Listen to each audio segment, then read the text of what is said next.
Today, I want to talk to you about why YouTube end screens are worthless. I'm going to walk you step by step through the data that I've collected and data from others. And I want you to look through your analytics as well and let me know in the comments as I get to any section if you're seeing the same data or if you're not seeing the same data. This seems to be a feature that nearly every YouTuber uses. So people put an end screen asking people to subscribe to them. People put end screens pointing to other videos that they may have, or they may point to other people that they're collaborating with, or the videos of people that they're collaborating with. And we do this under the belief that when people listen or watch through an entire video of ours, they're going to go from that video, click an end screen card or whatever, and then go to another video. If end screens are worthless, we may be putting in a lot of work trying to get some traffic to some other source, whereas the data just shows that it doesn't really support it. So I'm going to actually jump into something that happened very recently on YouTube that many people may be upset about that kind of highlight what I'm talking about. There was this Verge article about how YouTube is tightening rules around videos with external links. So, for example, Patreon. YouTube is adding new requirements for users who link to outside crowdfunding campaigns or other external sites. So people must join the YouTube Partner Program in order to add in cards with external links, such as Patreon pages. You must have at least 10,000 total public views to be approved for this program. Now, that's 10,000 views across your entire channel. So it's not 10,000 views on any particular video. And if you look at the AdSense revenue that you would get from having 10,000 views, it's very low. So the idea that you must have at least 10,000 views, you're not missing out on a lot of money, that sort of thing. So you can see YouTube's official policy or official help page on adding end screens to videos. And they now say that you need to join the YouTube Partner Program in order to link to associated websites, crowdfunding, et cetera, et cetera, et cetera. Now, a lot of people are really upset about this. They think that YouTube is trying to, fleece and nickel and dime us by saying that we have to monetize via their approach where they can get their own cut before we can link to Patreon. But I want to emphasize something.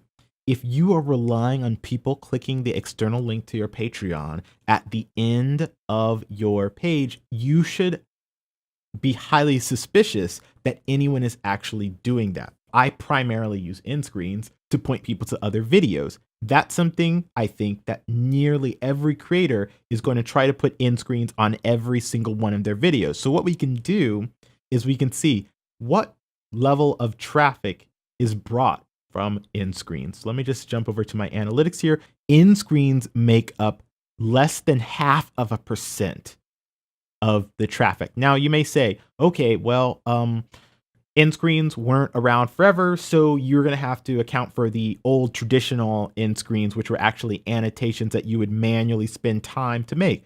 Well, it turns out that video cards and annotations are their own category as well. And you can see that video cards and annotations are also less than 0.5%.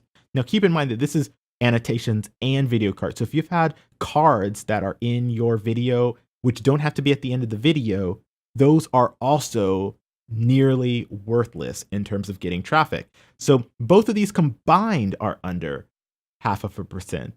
So what I want you to do is go to your analytics, go to your Creator Studio traffic sources report, and let me know, are you seeing different numbers for the watch time that you're getting from end screens? So what I did was I said, okay, maybe my channel is just weird. Let me ask some other people. So on Twitter, I did a poll asking people to go to analytics and then traffic sources. Now, not a lot of people answered this poll, and obviously this isn't a representative sample, but the most popular option was under 1%, showing that several other YouTubers, at least 18 others, are having less than 1% of their traffic coming from end screens. I posted this insight at several other places. So I posted it on Reddit at, I think, r/partnered YouTube.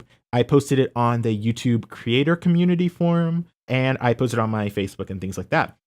And people came up with these ideas about, even though the percentages they were seeing were also very low, they said, well, any extra views count. So I say, if you think that the work that you're doing to get less than 0.5% is worth it to you, fine by me. Go ahead with that. And then some people said that the reason that people aren't clicking on end screens is because they're not getting to the end. So they said, think about your audience retention. If your audience retention isn't anywhere near 100%, then that means that people aren't actually getting to the end where they would see the end screen. So I thought about this and I said, well, what's my audience retention? So if you look here, you can see I've done for the same time period, not the entire channel lifetime because I had several years where I wasn't posting anything, but the time since I first started posting videos to the end. And what I've done here is I've done average percentage viewed. Now you'll see that my percentage viewed has been from, around 30%, 39% when I started, and this has been creeping up over to 54%. So I've really improved my videos over time. And trust me, my original videos, they were really bad. But still, 51%, what gives? That's like half of the video. Like, why would people only be watching half the video? I tried to think about this, and what I did was I also went to Twitter and I asked some of my musician friends, again, what is the average percentage watch for your music videos? Because maybe it's just me, maybe I suck. And they found that a plurality of them, again, 40 to 50%, that's what they were seeing in their videos as well. So I thought, like, why are people just not watching all the videos? Like, do people just not listen to the entire song? So another question that I would like to ask you, when you're listening to music, how much of it do you listen to? Do you listen to half of the song and then you bail? Or, how does that work? I realized that I was looking at this average percentage viewed number a little bit off. This average percentage viewed, 51%, isn't necessarily saying that people watch 51%. What it could be instead saying is that some people watch 100%, but then some people watch maybe 5-10%, and then the average of all of those is 50%. So what I did was I went into my analytics and I picked, so if you see here, you can see all of my videos in terms of watch time minutes, and I just picked the top two. My most popular one is Undertale, It's Raining Somewhere Else with an average percentage viewed of 55. And then the next one is Homestuck, End of Act 6 Collide, Air of Grief with 62%. And so I just decided to open up and see what do the patterns look like. If you go into your audience retention and you click on any of those videos, you can see a graph like this that will show absolute audience retention. And you can jump over to doing it by percentage instead of by duration. This shows what percentage of people were watching at that time in the video. So you can see at the beginning, my organic traffic starts at over 100%, and then it drops to around 82%, and then it picks up again to 85%. So you can actually click through to see what's happening. At the beginning of this song, I have this kind of little intro where I kind of like look into the camera and that sort of thing.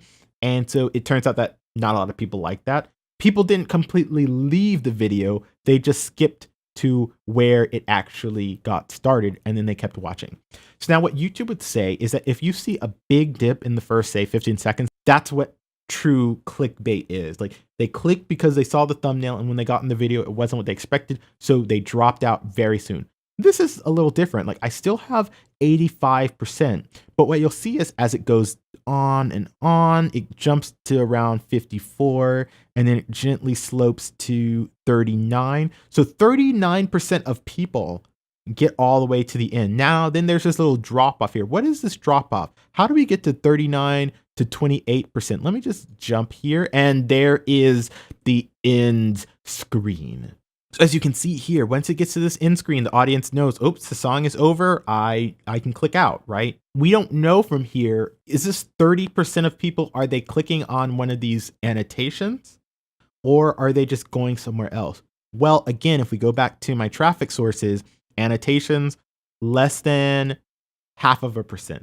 And now if it were end screens, that would be less than 0.5%. So chances are people aren't clicking those. Now, what they might be doing is they might be clicking suggested videos. That is my second highest traffic source. Let me know if that's what you're seeing. Okay, so is 55% average retention viewed? Is that good? Is that bad? How do I know? Here, this is absolute audience retention. If you come over here to this relative audience retention, you will see over time, this is, I'm above average to high, and then it kind of goes to above average. It stays at above average until the end screen when it becomes average. So the organic traffic is above average or average throughout the entire video. So the people who are saying, well, people don't actually want to watch your content if they're only watching 55% of it, apparently for videos of this length, that is above average. As I mentioned, I did have another piece that my second most popular video of all time in terms of watch time has 62%. So it's a bit better retention. So if I jump over here, it starts off with better than 100% retention. So people are definitely rewatching and watching the beginning. It doesn't really decrease too quickly. And it kind of stays at kind of 70, 60. And then it kind of has this bump. Whenever you see bumps like this, that means there's something that people wanted to rewatch. So let's jump over here. So this was something that was on the screen and it was popping up very quickly. Let me just kind of play that for a few seconds.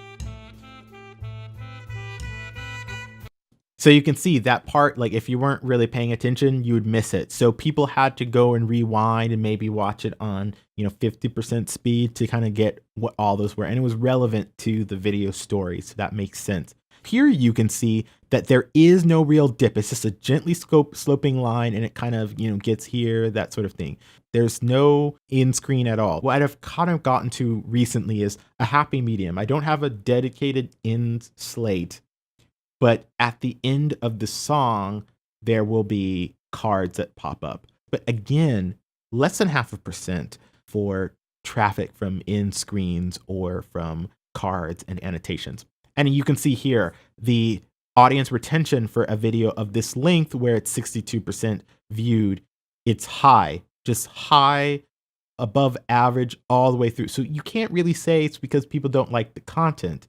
People are watching and a full 50% of people are getting to that end, but they just don't click. If you're worried about YouTube not allowing you to have patrons on your channel below 10,000 lifetime views, then you're looking at missing 10,000 views times 0.5%, right? Because if we go back here, it's not all 10,000 of those who would be clicking that Patreon link. It would be less than 0.5%.